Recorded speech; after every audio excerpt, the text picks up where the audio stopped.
We've made our way over to the BMW Motorrad stand, and I am talking to Sarah, who is the National Marketing Manager. Thank you very much for talking to me, Sarah. Glad to. Now, this is a true story. Sarah and I have been standing here for a good 15 minutes trying to start this interview. Yeah. And we wanted to do the interview in front of the BMW R9T because it's such a popular motorcycle. And the reason it's taken 15 minutes to start the interview is because everyone wants to sit on it. Yeah. Yeah. So are you seeing it, seeing the popularity at the shows from different people? Oh, absolutely. It's definitely one of the most popular models. And it attracts all kinds of different people as well.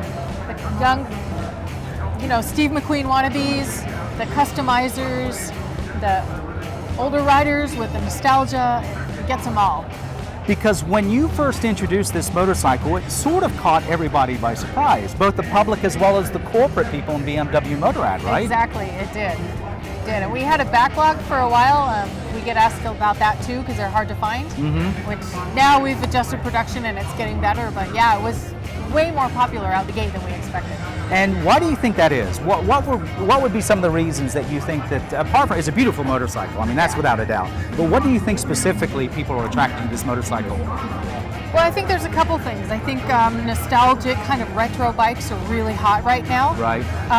And then that coupled with the customizing options that come with the bike itself, right, that really encourages a lot of people who want to get one and then make it their own right away. In the third quarter of 2016, the Scrambler version is coming out of this, right? Looks very beautiful. Yeah. It's very beautiful. Yeah. So what feedback are you guys getting on that? Oh, it's blowing up on that one too. I think people have been really hoping that we would do that. And people are really excited about it, and especially for the kind of off-road version of the R9. We were talking about the off-road motorcycles. One of the articles on Clutch of Chrome, which basically took off or went on fire, was regarding your S1000 XR. Oh yeah. And everybody just loves that motorcycle. Tell us about that one. So the XR was a little bit misunderstood when it first came out. Basically, it has the S1000R engine, right, which is the same as the S1000R, based on the Superbike Double R engine. So it's an inline-4 with a lot of power, and it's packaged in this bike that we've been calling it, or actually the press has been calling it SBK meets ADV. So we're calling it the Adventure Superbike. So it's got the power and the performance of the Superbike with the seating that's a little bit more adventure-y, a little bit more comfortable all around, upright. And it's a phenomenal bike. Now, Sarah was being very polite earlier, and she didn't want to say it, but I am going to say it. But one of the reasons that that's doing well is because the older riders find it a more comfortable riding position, right? Well, a lot of older sport bike riders. Right. They don't want that hunched over seating position anymore, and they want the more upright comfort. And right, this has the power of that sport bike with the comfort of that upright seating. Yeah. So BMW Motorrad is doing great. Every month you guys release your production numbers. It's just beating the previous month and the year-to-date numbers, right? Yeah. So what are you seeing, what's the feeling at the corporate level with all this success you guys have had? Well, we're pretty excited, especially because we've got a whole bunch of new products, new segments in the pipe. So we're hoping to continue growing. We're going to get all kinds of new customers in, and I mean, we're kind of like at this fever pitch right now, and it's a really exciting time to be there. We're gonna look at a couple other things because you've got a lot of technology here to show people how to ride a motorcycle. Right. And before we get to that, let's talk about that technology, because just last week, actually it was earlier this week, It was earlier this week as we're recording this interview, that BMW at the CES show announced, and by the way, coolest name in the world, motorcycle laser lights. Yeah. Right? Yeah. And the heads-up display within a helmet.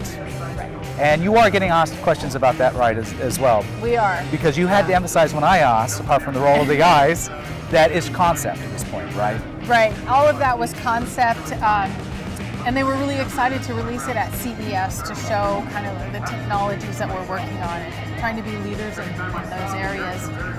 The laser lights is interesting because it's something that they've been working on the car side for a long time too, and it's a fairly basic technology, but we're the only ones who are doing it. Right. And unfortunately, there's a lot of legislation not allowing us to use it here in the States. So if it's going to come here, it won't be for a couple years. Right. And also, they want to get the cost down, because right now it's an expensive product. From what I understand, from what I read, your press releases, you're going to put it in the more expensive vehicles first, bring down the production costs, and when it becomes more affordable to offer it into a motorcycle, if it's still around at that time. Exactly. Correct? Right. Exactly. And the heads-up display, once again, this is another, it's basically, I think we titled the story "Tomorrow's Motorcycles Today." Yeah. Because it's when you get it in the nicer cars now, where it displays the information up on the windshield, the windscreen. Yeah. But this would actually put the information in front of the rider's eye. And I will tell you, that is one thing that I personally see with BMW Motorrad, is you guys are in fact so focused on rider safety. Yes, Right? absolutely. Everything you seem to work towards is actually making someone ride safer. And the idea being the HUD is, if you're not looking down at your instruments, you're focusing on the road, and you're not going to have that, however small moment of time, a distraction of something in front of you. And that's the interesting thing about the HUD technology that BMW came out with. There's a lot of companies, helmet companies, that are working on that right now, and in most cases, it actually causes the rider to look down into a little viewfinder in the helmet, whereas the one that BMW developed it is actually up high in the line of sight, so you really aren't looking down. Right. And we've had a lot of questions about, well, isn't it unsafe to have all that stuff going on? But the argument and what we've heard people say is it's better to be looking up instead of down at it. And there's a lot of technology that people are going to be using anyway. Like, they're trying to use their phone on the bikes, and they're trying to use the camera on the bikes, and integrating into this can make it a little bit safer. We're laughing because we have people walk in front of the interview with us, and we may just actually put that in the video. Sarah has dragged us over here, and this is what motorcycle, Sarah? This is the R1200 GS Adventure. And we are going to have an adventure. We are going to have an adventure. So tell us about what we're about to do. So we have what we call the iRide. It's our virtual reality motorcycle ride. So you're going to get to experience riding this in technical terrain in Spain. Wow. And I'm not going to leave Miami. And you're not really going to be leaving Miami. Wow. Awesome. Let's do it. And so who do we have here? Jen? Jen. How are you? So what do I do with this? Okay. And by the way, most people are waiting for like 6 months for this, but... Just come to BMW. We've got it all. Oh, look at this. Okay. So then I'm going to put some headphones on you. Okay. And this is for the immersion effect, I guess, right? Yeah. Okay. Okay. And then I put here. Yep. And then once it turns on, you're going to be riding gnarly technical terrain. Awesome. Now, we were talking about this before, and you were saying that people line up for this, right? Oh yeah, absolutely. It's fun, and what we thought originally was we'll use this at non-motorcycle events to inspire people to want to ride. But we find that riders love it just as much, and most of the courses are more technical than the average rider is going to do, so they get to experience using the bike to its max, which they might not do in real life. And throughout our time at the Progressive International Motorcycle Show in Miami, we saw one attendee after another enjoying the virtual rides. In wrapping up, I asked Sarah if there was anything she felt the Clutch and Chrome viewers should know. You can see the bikes here at the show. And they're coming down. And there's 5 more shows. Yeah. Right? There are 5 more shows. You get extra brownie points if you can name the shows in the order you're going to do them. And by the way, I'm going to cheat. I actually have them written down. Can you do that, Jen? Name all the shows. Come on, Jen. Better left. Yes. Minneapolis. In order. The next one's Dallas. Dallas. Dallas, Minneapolis, Chicago, Cleveland, and Phoenix.